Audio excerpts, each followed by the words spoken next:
Welcome to the Binge Breakers podcast. I'm Jacqueline. I am here to teach you how I overcame bulimia and my binge eating disorder, and how you can too. Through simple steps of mind management, repairing your relationship with yourself, understanding your habits, and intuitive eating. Disclaimer, this recording is not intended to be used as medical advice, nor is it advice from a doctor. I am a coach, a recovery coach, and I offer advice from my own experience and my clients. But please, if you think you are in need of medical help, seek it immediately. We'll also be talking about subjects such as binging and purging, depression, and other sensitive topics. So if those trigger you, please listen at your own discretion. Hello, everybody. I hope that you are doing well. I don't know why I feel so formal speaking this out loud right now. I don't know what's going on, but welcome to the podcast. Today is going to be another Raw Talks episode with your girl, your crazy girl who really needs a haircut. I was watching a video recently. I'm like, dang, I need to cut my hair, but I'm just really bad at those basic life skill things. Like people sometimes they listen to me like, oh, you're so successful, like you're able to do a lot of work. And it's like, yeah, I'm able to create a lot of content. I'm very creative.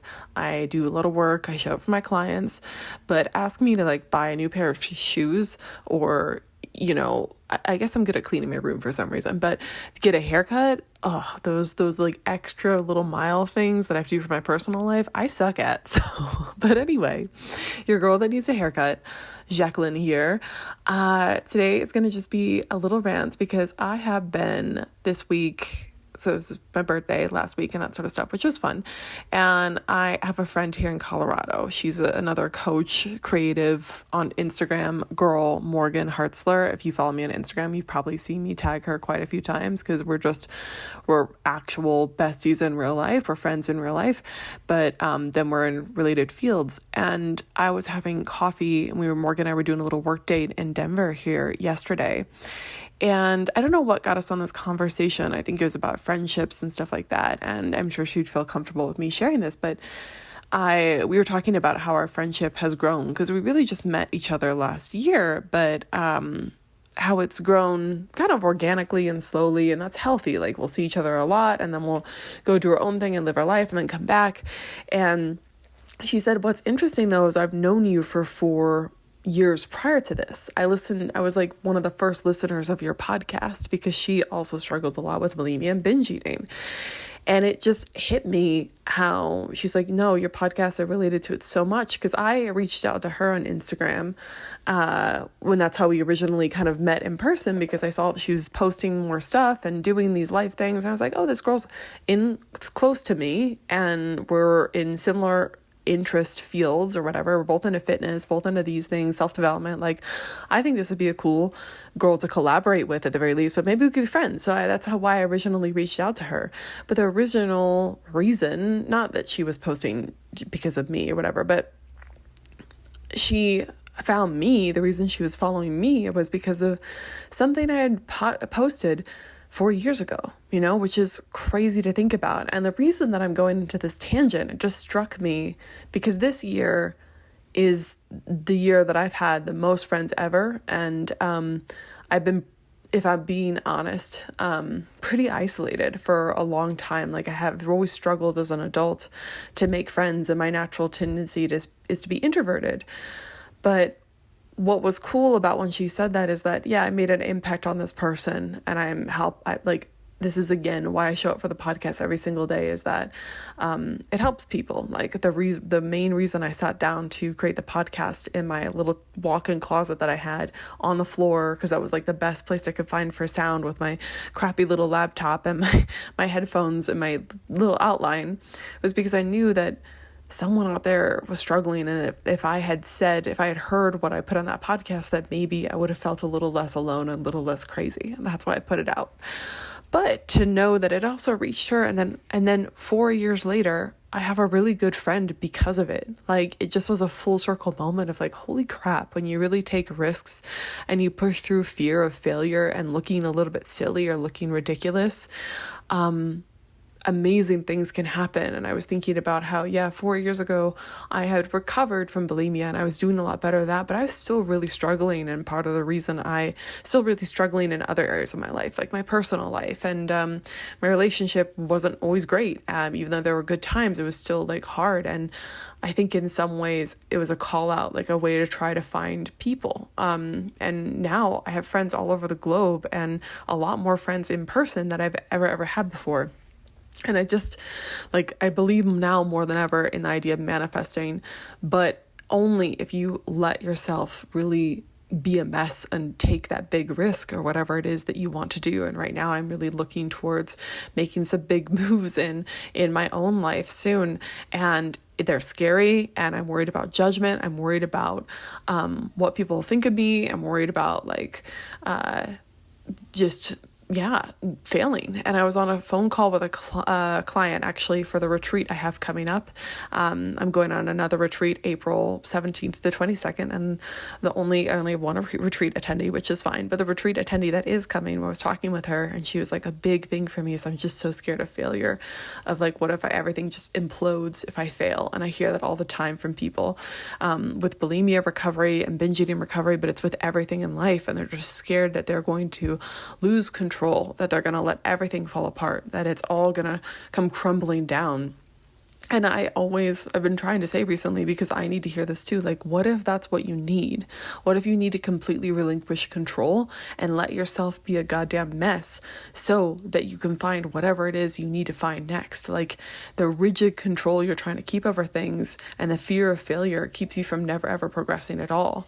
But every single time I've messily taken action, I've stumbled across the finish line of something. That podcast, like the first podcast episode I ever listened to, if you go back to it, man, like I was so shy. I was so scared. I was not that great at communicating. I still struggle to communicate, but it was raw and it was real. And every single time I take one messy step forward, things happen, especially when I take action that I really want to take. And like, people are always so scared of what others will think and their fear of failure and not doing it correctly. But like, that's how you learn how to do it. I was also talking to another client recently, and she's like, my whole life has been food. I don't know what's next. Like, if I remove bulimia, I remove binge eating, what else is left in my life? I don't have anything. And I was like, you can't know that though. The only way you'll find that out is by doing it, is by letting bulimia go and allowing yourself to be in a space where you're confused, where you don't know, where you've never experienced this before, where you're not sure. And that is the only way you'll find out what comes next. That was the same case for me. Like, I did fill it with other things, but it was kind of scary sometimes to be alone with my thoughts and not have food to fill it with. But that's what you need to get to the next place. And I think last year when my relationship ended, like, I had no idea what I was going to do. I just felt like my whole life fell apart and my whole identity and everything. And it was such a painful process, like letting yourself be a mess and letting yourself come crumbling down and everything you thought you knew, completely tearing it apart. That is not fun. It's never fucking fun. It's painful, it's awful, it's a crisis, and it is excruciating. But then from that pain and burning everything to the ground, that's where you make space for something brand new that was probably even better than you could have ever imagined. And I don't know where this podcast is going other than like, whatever you've been thinking about doing, try actually doing it and do it. Just don't give yourself the chance to hesitate. So recently I started to TikTok, and I don't know if that will stay because, TikTok is possibly going to be banned. And I never was on TikTok much because it's not very friendly towards eating disorder content, which is so infuriating because whenever I did try to post on TikTok, it would ban me, like it would tell me like you're getting a red flag for your stuff. But then I'd go on like eating disorder recovery hashtags. Supposedly hashtags are supposed to be helping people recover. And there was really sick stuff on there, like stuff that was obviously encouraging eating disorders and really unhealthy ways of thinking. And those people weren't banned. They were still allowed to be on there. And I was like, what? So it really turned me off of it. But now that I am kind of embracing a new way of life and considering not embracing a new way of life, I don't know why I said that, but I really want to do more creative content. Like I'm drawing a lot more than I ever have, and making art. And I'm also like considering traveling more and doing like a journal challenge on my Instagram this Sunday. If you're listening in current time, I'm going to be doing a 30-day journal challenge and like mindset stuff, and like considering other things that I can help people with in different ways. And I'm really like, I'm almost done with my planner that I've been using for almost 3 years now. And I'm like, I kind of want to become my own planner. Like there's so many creative ideas that I have that I want to explore. So that's why I started the TikTok. And the first few days is like, not going so well. But then I just made a post today that's actually picking up, and don't get excited, like not picking up like crazy, but it's getting a few more views. And just that, like doing something new, like, and then reposting the things on Instagram, it's different types of content, and it is scary. And I think that people will, especially people that only want to follow me for bulimia, recovery, and binge eating content, they won't like that. And that's another thing, or they'll be like, oh, this is kind of annoying. They might unfollow me. They might say bye-bye, but that's okay. Whoever I'm going to be next, and I'll always do something related to bulimia and binge eating recovery. Like I always want to have resources for the people I've helped, and just always have a touch point or a foot there, but I want to do more. Part of expanding is being brave and letting go of others' ideas of who they thought you were. Like people have you in this box, and breaking out of the box will upset people, and it will upset your own sense of identity, but that's what makes it really fun. Last but not least, I have been thinking quite a bit about just the idea of surrendering and letting go of control, as I've said on this whole podcast. But then I don't believe much in horoscopes. I really don't. I do believe the moon maybe has some impact on us, of course, like ER doctors will swear by it. So, and I can understand that, we're a majority water. That makes sense. But, for my birthday week, I looked at my horoscope, and they just said, you're being 29, let yourself be a mess, surrender to the process. And that's what I'm trying to do. And I think when I first started the podcast, and a few different years of my life since then, I have definitely taken more action, and like just relentless, like it's cool. Like everything is new. I'm just going to try it. I'm just going to take action. I'm not going to overthink it. But I feel a lot more like that now, of just, I'm going to take action. I'm going to see what goes on. I'm going to do this new thing and this new, I'm just going to keep trying it and throwing paint to the wall until I see what sticks. And that's where I'm going to find my next step. So if you need permission from me to be a mess, this is it. Like, let yourself be a mess. Let yourself just go for it. I've talked to a lot of different people, people I've worked with. It's never just about the food. Like we start working on food and bulimia recovery and binge eating recovery, but under like the clients I have worked with, they've done a lot of crazy things from that work. So I'll never forget one client in her 30s, like finally admitted to me and to herself out loud for the first time, I think, that she was interested in dating women, and exploring being with women. And that was such a full, like, big moment for me, because I'm like, wow, this work, it isn't just about the food. This is like helping people get rid of all of the nonsense in their head so they can be who they truly are. And I'm still in contact with that client, and she is dating women now and openly out and enjoying her new, not her new identity, but what was always a part of her that she was repressing or not able to tap into, or I don't know, maybe she would phrase it differently, but that would have never happened if she hadn't just kind of let herself be a mess, do the work, get rid of all this bullshit eating disorder stuff, and embrace a new life, and take brave, fearful, yet bold action. So like, let yourself not know everything and go for it. So what I'm trying to say, and surrender to the process and whoever you are. And I'm really just trying to lean into exactly what's calling to me and do it, even if I look a little silly or dumb. All right, I'm going to let you guys go. I hope that this was helpful to you. If you want more info from me, if you want to work with me, either one-on-one or my group is starting when is it starting? April 30th, my next 8-week group coaching program. So if you want to be in that, join the waitlist on my website. That is going to be open for enrollment soon, and there's only 20 spaces available, so they go fast. Check that out. If you want to work with me one-on-one, I'm actually doing a new 60-day coaching container, so you can just book a consult on my website and we'll talk about it.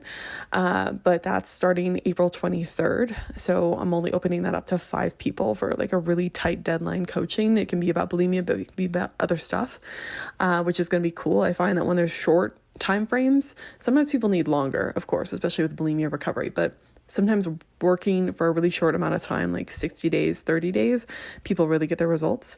And then I am doing a 30-day journal challenge on Instagram.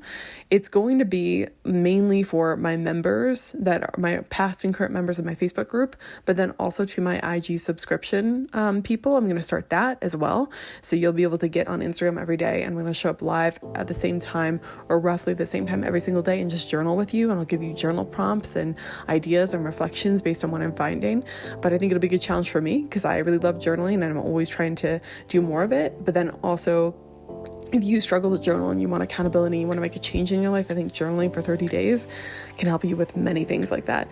But even if you're not an IG subscription member, I will be posting little clips of it on Instagram so you can follow along. Like I'll definitely have a little post of like, did my journal today, blah, blah, blah. And like, you'll be able to follow along for free if you don't have the funds right now. But I think my IG subscriptions, I don't know what the cheapest thing you can do, but I'm going to make it super cheap, like 99 cents per month or something, like whatever the cheapest option is. I'm going to do that just to see what it's like and how I can offer more. Like I said, I'm really trying to lean into how can I help more people for free and for paid. How can I like monetize my own life, you know, so that I can do what I want to do, but also reach as many people depending on the price point. So yeah, anyways, never ever give up on yourself, my friends. Bye.